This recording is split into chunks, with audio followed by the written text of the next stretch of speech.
A palavra iniquidade, ela é aquele que é iníquo, é contrário às ações morais ou religiosas. É uma transgressão em algo errado, né? Quando a pessoa faz algo errado fora da lei, quando a pessoa desobedece ou viola uma lei ou uma regra. E é muito interessante quando para você tentar associar, você observar um alcoólatra, né? Ele bebe por estar feliz ou bebe por estar triste e ele pega no volante para dirigir. Então ele está fora da lei e ele acha que tá tudo bem, que tá tudo certo, que ele vai conseguir resolver, que ele vai conseguir dirigir e infelizmente a gente sabe que a gente vê as pesquisas, a gente vê aí que não é bem assim, né? Que muitas das vezes os acidentes são causados por pessoas embriagadas no volante porque elas não têm o quê? Essa, essa responsabilidade com a lei e em quebrar uma regra, né? Então ele faz porque eu quero, porque eu tenho vontade e muitas das vezes não tem nem autocontrole daquilo, né? Às vezes você tá você não entende a sua culpa, você não se torna algo, o pecado para você é normal, você não tem essa noção, né? Tudo que você faz para você é normal, mas ao mesmo tempo traz culpa, traz peso, traz uma indiferença, traz vergonha, traz rancor, tristeza. Então são sinais, né, que nós precisamos observar para você ver alguns males sobre essa questão do pecado da iniquidade, que é um pecado que foi estimulado, foi executado pelos seus pais e ele passou de geração em geração. E às vezes assim você vê assim, meu pai não teve problema com bebida, mas eu tenho problema com bebida, ou eu tive problema com bebida, mas o meu avô era alcoólatra, né? O meu bisavô era alcoólatra. Então, às vezes não representa numa, mas em outra geração representa. Então, assim, até a quarta geração. Então, precisa ser analisado, precisa ser quebrado, precisa ser confessado, precisa ser levado para a cruz. E a palavra de Deus nos dá várias gerações, né, referências sobre esse pecado de iniquidade, essa maldição de gerações que nós precisamos trazer à existência. Em Juízes, no capítulo 2, no versículo 20 e 21, diz que tem uma geração morta, né, que foi morta no deserto. Toda uma geração se perdeu por conta do pecado do povo, por conta do pecado da idolatria. Mais uma vez, o Senhor tem zelo conosco. O Senhor é o único. O lugar do Senhor é o único. Nós não podemos, de maneira nenhuma, dividir o altar que pertence só a Ele. Ele é o primeiro, o único.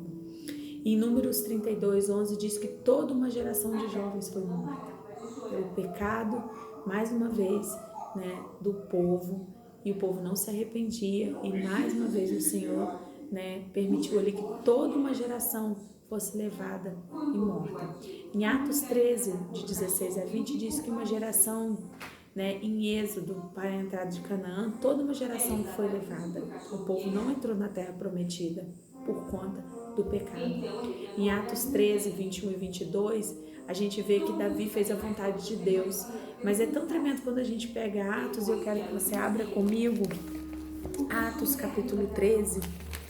Marque na sua Bíblia, né? É tão bom nós termos essas referências.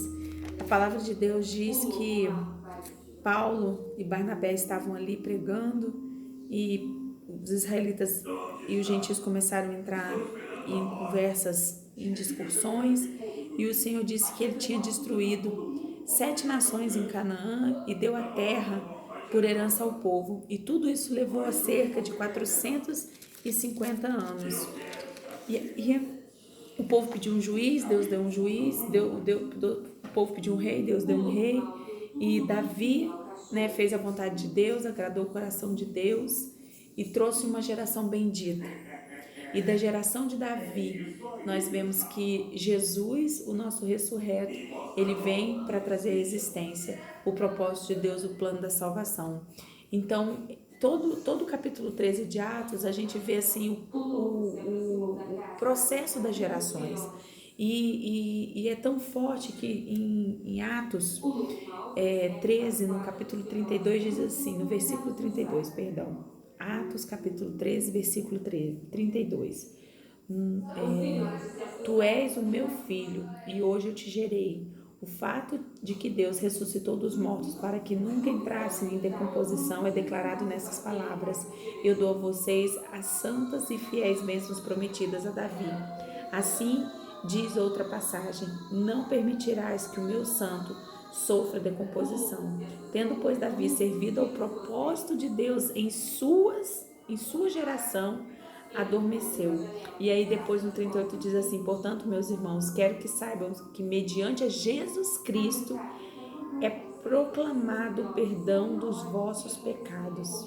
Por meio dele, e todo aquele que crê é justificado de todas as quais não podiam ser justificados pela lei de Moisés. Cuidem para que não aconteça o que disseram os profetas. E o que disseram os profetas? Olhem, escarnecedores, admirem-se e pereçam, pois nos dias de vocês farei algo que vocês jamais creriam, e se fossem contado.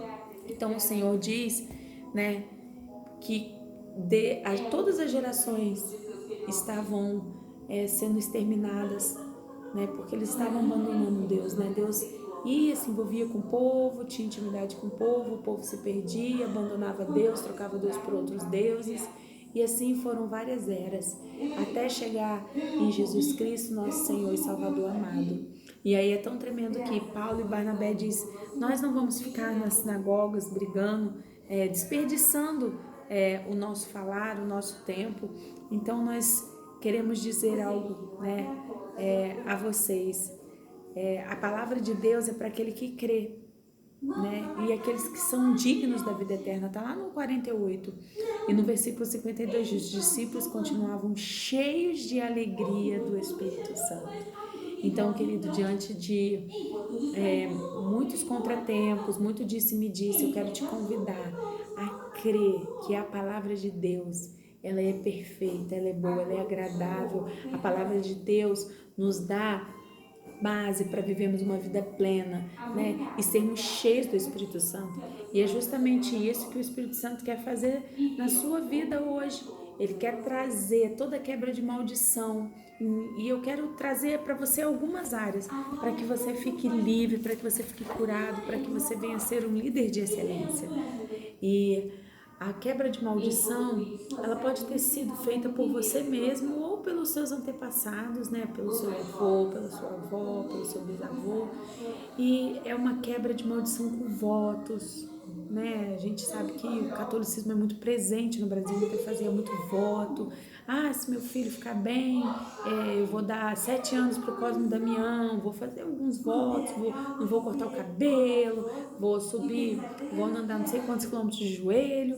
São votos, né? São pactos também, pactos já com deuses estranhos, com idolatria, né? A gente ouve tantos pactos, né? Que é até complicado aqui trazer existência, mas eu tenho certeza que o Espírito Santo vai falar ao teu coração e você vai ter o discernimento quanto a esses votos, quanto a esse pacto. A idolatria, né, abominável aos olhos de Deus, todo tipo de idolatria. E eu quero que você entenda também que idolatria é tudo aquilo que você coloca no lugar de Deus. Talvez você fale, eu não tenho um Deus, eu não tenho um santo, eu não tenho uma imagem, mas você tem colocado pessoas no lugar que é de Deus, filho, marido, esposa. Você tem colocado trabalho, dinheiro, riqueza, não sei o que você se dedica tanto, que você gasta tanto tempo, que Deus não é sua prioridade, que Jesus não é sua prioridade. Palavras, né, liberadas, como a gente sabe, a boca é bênção, a boca é maldição, e a boca tem esse poder, né, de amaldiçoar. A gente sabe que às vezes a palavra, ela fere mais do que um tapa na